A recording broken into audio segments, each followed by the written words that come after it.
साहिबा को जब इस बात के बारे में पता चलता है कि आजकल सलार के कुछ माली हालात अच्छे नहीं चल रहे, बल्कि वो खुद अपने पांव पर खड़ा हुआ है और मेहनत मजदूरी करके अपने अखराजात उठा रहा है। नाजरीन, ड्रामा सीरियल कफारा की अगली किस्त की कहानी में आप देखेंगे कि साहिबा इस मौके को ज़ाया नहीं होने देगी, बल्कि मौके का भरपूर फ़ायदा उठाते हुए सलार को तीलियां लगाना लग जाएगी। कहने लगेगी कि सलार, अभी भी तुम्हारे पास मौका है और तुम जानते हो कि ये सब कुछ तुम्हारे साथ किसकी वजह से हो रहा है। यहाँ पर सलार कहने लगेगा कि तो फिर तुम क्या कहना चाहती हो, मुझे क्या करना चाहिए। यहाँ पर साहिबा सीधा और साफ कह देगी कि सलार, तुम्हें सितारा को छोड़ देना चाहिए, तुम्हें अपने लिए आसानी पैदा करना चाहिए। क्यों तुम अपने आप को इन मुश्किलात के घड़े में धकेल रहे हो। यहाँ पर सलार गुस्से से जवाब देते हुए साहिबा से कहने लगेगा, साहिबा आज तो तुमने अपनी जुबान से ये बात कह दी, लेकिन आइंदा के बाद में तुम्हारी जुबान है इस तरह के अल्फाज सितारा के खिलाफ ना सुनो। और दूसरी तरफ सितारा साहिबा और सलार की सारी बातें अपने कानों से और आंखों से देख और सुन रही होती है। सितारा की हर मुश्किल घड़ी में सलार सितारा के साथ कदम ब कदम खड़ा होता है और उसका हर मुश्किल में सहारा बनने की कोशिश करता है।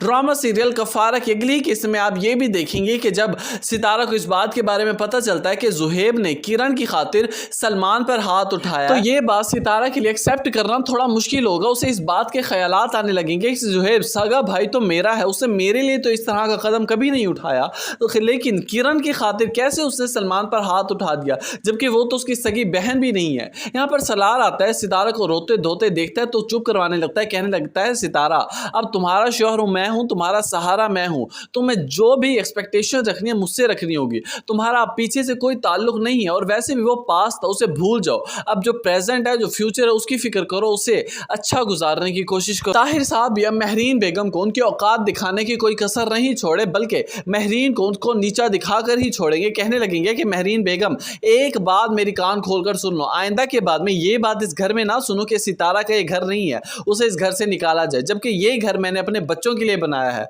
और जिस तरह मेरी बीवी का इस घर में पूरा हक है ना, उस तरह मेरे बेटे की बीवी का भी इस घर में पूरा हक है। उससे कोई रोक टोक नहीं होगी, ना ही उससे कोई पूछने वाला होगा। और खुदा के लिए आइंदा के बाद में तुम्हारे जुबान से इस तरह के सख्त अल्फाज सितारा के लिए ना सुनो।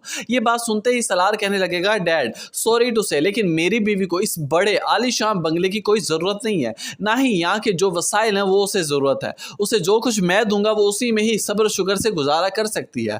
आप लोगों का बहुत शुक्रिया, लेकिन कोशिश कीजिएगा आइंदा के बाद हमारे लिए आप अपना मसाइल मत बढ़ाइएगा, अपनी ज़िंदगी को अच्छे से गुजारिए जिस तरह से हम गुजार रहे हैं। व्यूअर्स, यहाँ पर सितारा सलार से कहने लगेगी, सलार आप मेरी वजह से अपने घर वालों से क्यों मुखालफत मोल ले रही हैं। ये आपके पेरेंट्स हैं, आपको इनकी इज्जत करना आप पर फ़र्ज़ है, इनका एहतराम करना आप पर फ़र्ज़ है। वीडियो अच्छी लगी हो तो वीडियो को लाइक करना मत भूलिएगा।